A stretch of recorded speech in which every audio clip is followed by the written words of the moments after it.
like everyone's gonna love this as much as me. And yeah, they just. That's where you lost the crowd a little bit. Yeah, they were just they were out of it from they were out of it from Uzi's second song. I mean, they were already like Rocky came out and yeah, you can bring it. And Rocky came out and Tyler and Rocky are like brothers, so people are excited to see Rocky because he's like part of the, you know, Golf Wang family.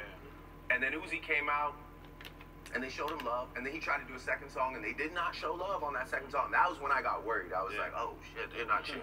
And he hit the shoulder move, and he didn't respect the shoulder move. They didn't fuck with the shoulder move. I was like, oh, this is crazy. And then I came out, and like the first song or two was good. They were going off, but at the end of the day, I knew right away. I'm like, they came to see a different show, and it didn't matter who walked out. I don't think they wanted to see their guy, and so you know, and it was like 2,000 people out of like 50,000 or whatever, 30,000, but it had an impact enough for me to be like, I walked off stage, like my next songs were about to slap the place. Like I had like Nonstop, Sicko, God's Plan. I had a bunch of joints to still do. Just like me. Money in the Grave I was gonna do, but yeah, I just had to cut because I was like, you know, this could go really bad. Where if I've already overstayed my welcome. If somebody throws something and hits me, or like if this just I agree with this if man, this tide bro. starts to turn even more.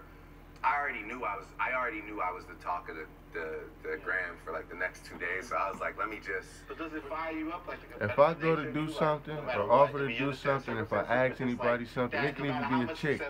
I'm gonna always ask somebody. Right, like no matter what. I'm gonna always ask the person, are you sure? You say you sure? Then I'm out, bro. Simple. You missed out. You know, Tyler has built like no explaining, detailing, none of that. It's a tough group to make happy. So, yeah, I just took it with grace. It was a nice moment of humility. I couldn't, you know, I remember like, you know, I remember old Wayne shows where like one person would be like, yell while he's talking, and he'd be like, "Fuck this, man!" Like throw the mic and dip. And I was thinking like, should I pull the Wheezy Baby one time and just go? But no, it was all good, you know. It was important for me. Would I do a B-side show? Yeah, sure. I would love to do. Like we've talked about maybe doing an unplugged with all the records that I never usually perform. I think it would be great. I think it would also just showcase how serious I take performing as well. I think majority of the time people see me as on like shaky cell phone cameras in arenas, and I think it would be nice to have an intimate moment. But sorry, what I was gonna say about the Flog Gnaw thing was, it's funny. I feel like it builds up the story because I feel like maybe, you know, when a new album drops, I feel like maybe next year they might be calling for me. You know, you never know. I'm serious. That's how it is. Sometimes the story just needed to go like that. Sometimes, you know, next year that could be the moment where, you know, I pop out and they you know, it's only 1,000 people. Right. The story went nice for you in sports, man. I feel like you won an NBA championship. Man. Yeah, that was as much as anybody. Like, what did that? I mean, I saw you go crazy after that Game 5 win, where you was really like letting the people know the passion of the city. Like, what was that experience like? I'm gonna be honest with you guys. I was drunk. But that's this didn't exist. No, but that is true though. That is true. Yeah. But I pretty much have zero recollection of how I pieced that speech together. But it was a surreal moment.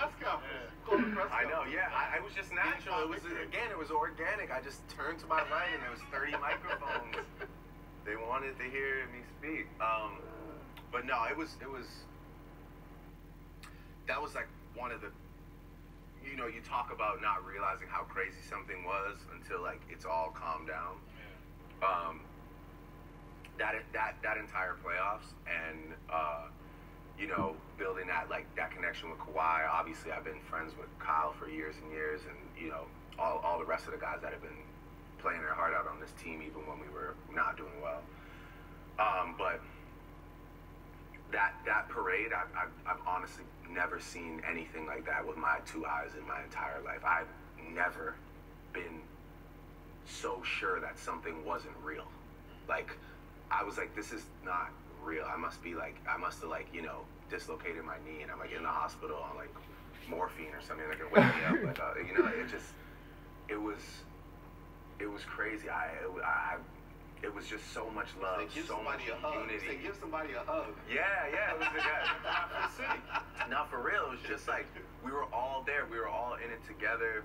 And you know, I remember I was on the bus. I was like standing next to Kawhi. And we were coming out underneath this bridge, like into Financial District, and you would look up at these like 50-floor skyscrapers, and every window had 20 people in it, going like this. Like it was like, I just never seen anything like that. I don't know if any sports team will ever have a parade like that. It meant so much, and obviously because he was playing for a country, and they were all playing, you know, on behalf of a country. So it wasn't just about Toronto. It was just about being Canadian that day.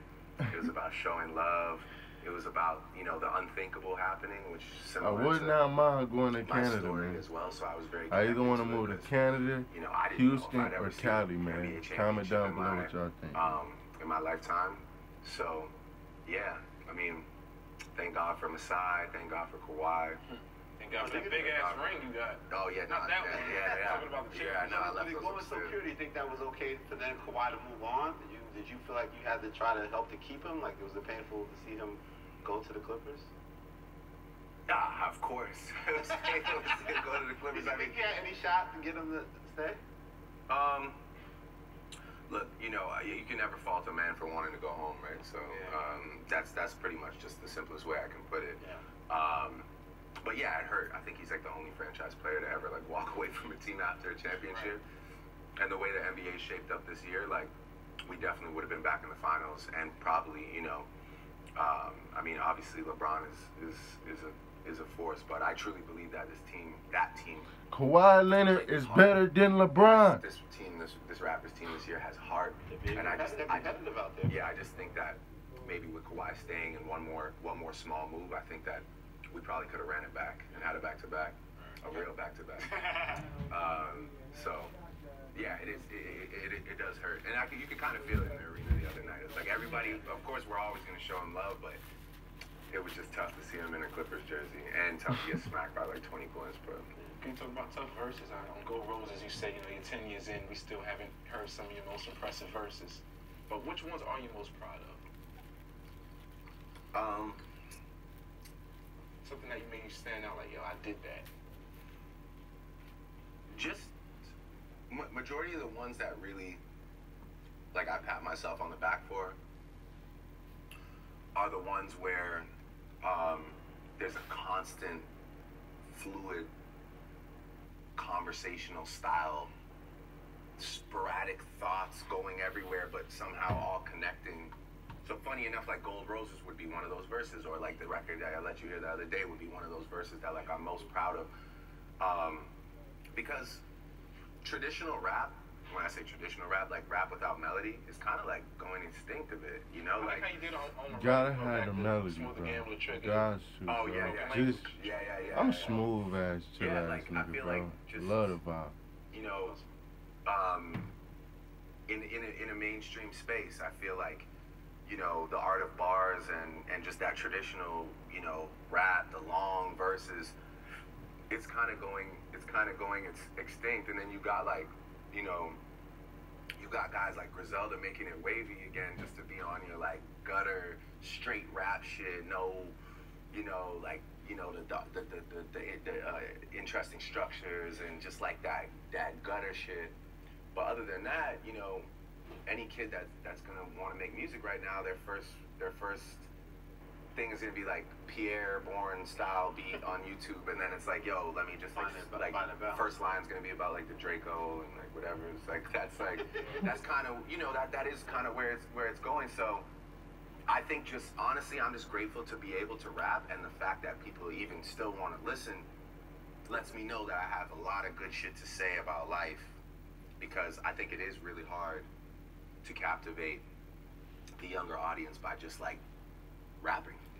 You know, I think without a hook, without a melody, without a beat that slaps, you know, it's tough. Like, 40 sent me this beat yesterday as a Primo beat, and I was like, I gotta go crazy on this beat. I started writing to it, and it just hit me like, wow, I'm gonna really rap on a Primo beat in 2020. So all you rappers out there, visuals is a big thing too.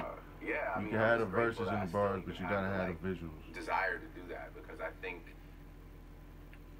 people, you know, probably in my position would have just abandoned it and just said, like, fuck that, you know, and like, you know, that, to be honest, like, you know, your comment section and your followers are like an unforgiving group, you know, and that's just facts. Instagram? Yeah.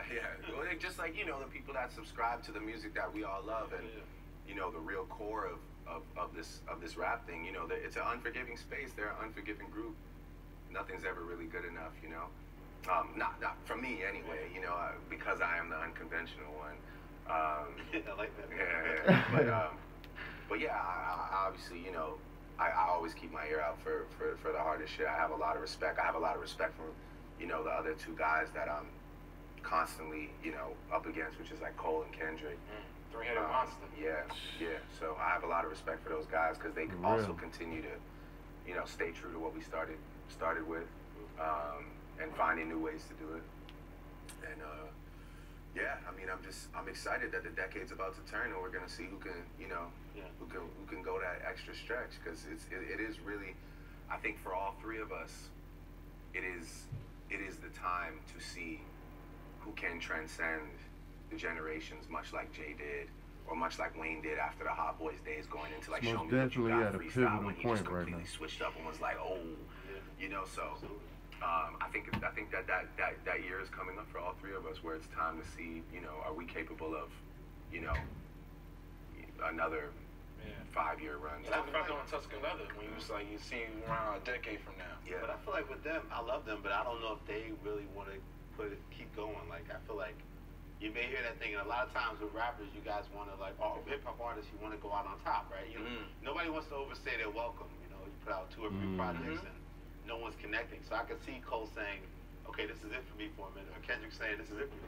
But I feel like with you, I feel like your spirit is more from that competitive thing that I don't see you saying, like, this is my last one, I'm going to take a couple years off. It's the competitive thing, and it's also just like, I'm probably one of the few people that really lives this rap life. Like, I really live this rap life for real. I'm really out here partying. You see the house. You see it. Yeah. I'm out in the streets. I'm really out here, and you know, the lifestyle. To those guys' credit, and a lot of, like, some of the inspiration I've taken from them for the last 6 months is just like, you know, they come. Wait till I get these licenses back, man. Y'all gonna see, man. The nigga really be out here, man. I'm trying to not cuss for y'all.